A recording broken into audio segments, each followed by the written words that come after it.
নন্দীগ্রামে অভিজিৎ গঙ্গোপাধ্যায়কে উদ্দেশ্য করে চোর স্লোগান তৃণমূল কংগ্রেসের। অভিজিৎ গঙ্গোপাধ্যায় কনভয়ে যাচ্ছিল এবং সেই কনভয়ে যাওয়ার সময় তাকে উদ্দেশ্য করে তৃণমূল কংগ্রেসের চোর স্লোগান।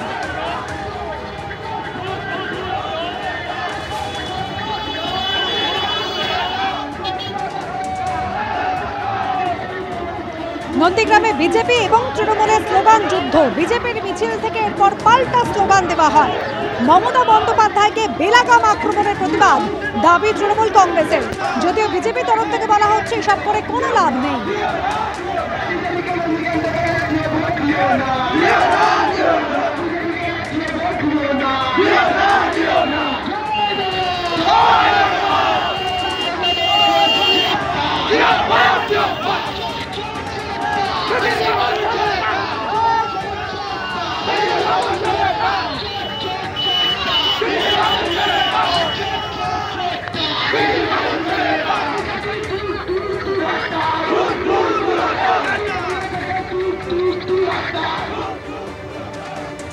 বিজন চক্রবর্তী আমাদের প্রতিনিধি রয়েছেন আমাদের সঙ্গে টেলিফোন লাইনে। বিজন, বিজেপি এবং তৃণমূলের মধ্যে স্লোগান যুদ্ধ, অভিজিৎ গঙ্গোপাধ্যায়কে উদ্দেশ্য করে চোর স্লোগান, ঠিক কি পরিস্থিতির সৃষ্টি হয়েছিল বিজন?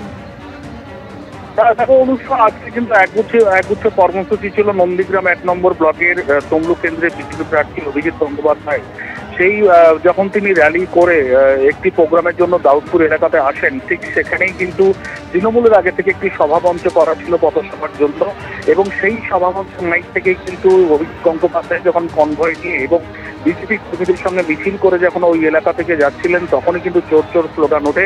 পাল্টা বিজেপির পক্ষ থেকেও কিন্তু স্লোগান দেওয়া হয় এবং মুহূর্তের মধ্যে পরিস্থিতি রীতিমতো উত্তপ্ত হয়ে ওঠে। পরবর্তীকালে পুলিশ এসে কিন্তু সেই পরিস্থিতি নিয়ন্ত্রণে আনে। তৃণমূলের যেটা বক্তব্য যে এই ঘটনার সঙ্গে রাজনীতির কোনো সম্পর্ক নেই। যেভাবে অভিজিৎ গঙ্গোপাধ্যায় মুখ্যমন্ত্রীকে বেলাগাম আক্রমণ করেছিলেন তারই প্রতিবাদ করা হয়েছে। যদিও বিজেপির পক্ষ থেকে বলা হচ্ছে কিন্তু যে এইরকম ভাবে যে চোর চোর স্লোগান দিয়ে যেভাবে তাকে অপমানিত করা হয়েছে অভিজিৎ গঙ্গোপাধ্যায়কে, সেটা কিন্তু তারা মেনে নিতে পারছেন না, এবং তাদের যেটা বক্তব্য তৃণমূলের পায়ের তলা থেকে মাটি সরে গেছে, সেই জন্য এইরকম একটা কিছু করে প্রচারের আলোতে তারা থাকার চেষ্টা করছে। বিজন, সঙ্গে থাকো।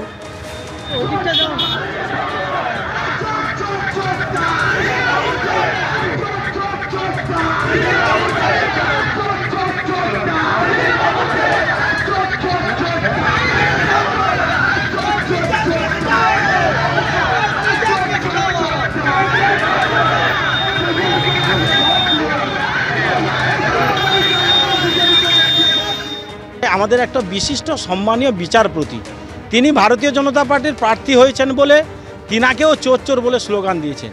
তিনি আগে কোনোদিন কোনো রাজনীতিতে ছিলেন না, এই সদ্য কিছুদিন আগে উনি প্রাক্তন বিচারপতি হয়েছেন।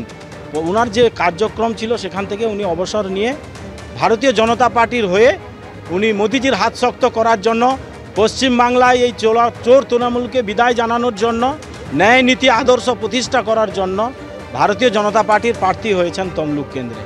উনার মতন এত সম্মানীয় মহান ব্যক্তিকে এই তৃণমূল দাউদপুর, নয়নান, শামসাবাদ, বুড়ির মোড় এগুলো করছে। ওরা জানে যে 2 লক্ষেরও বেশি ভোটে আমরা অভিজিৎ গাঙ্গুলির কাছে হারব। আর গ্রাম বাংলার মা বোনেরা আমাদেরকে আমফানের টাকা চুরি, প্রধানমন্ত্রী আবাস যোজনায় কাটমানি খাওয়া, প্রধানমন্ত্রী আবাস যোজনার পাঠানো অন্নদয় যোজনার রেশন, এগুলো যে আমরা চুরি করেছি, মা বোনেরা এসে আমাদের হিসেব চাইবে। অতএব এসব করে যদি প্রার্থীকে আটকানো যায়, কিন্তু তা সফল হবে না। অভিজিৎ গাঙ্গুলি বাংলায় যে নোংরামি করে গেছে, একজন জাস্টিসের দায়িত্ব থেকে গত 1.5 বছর ধরে যেভাবে একটা রাজনৈতিক দলের হয়ে পক্ষপাতিত্ব করেছে, এই তমলুকের পবিত্র মাটিতে এসে কালকের আমাদের নেত্রী মমতা বন্দ্যোপাধ্যায়কে যে কুরুচিকর ভাষায় আক্রমণ করেছে, তার বিরুদ্ধে আজকে নন্দীগ্রামের মানুষ সমবেত হয়েছে। একেবারে এটা স্বতঃস্ফূর্ত মানুষের প্রতিরোধ, এবং এখানে আমরা কাউকে শিখিয়ে দিইনি, টোটাল এখানকার নন্দীগ্রামের মানুষের স্বতঃস্ফূর্ত প্রতিরোধ এটা।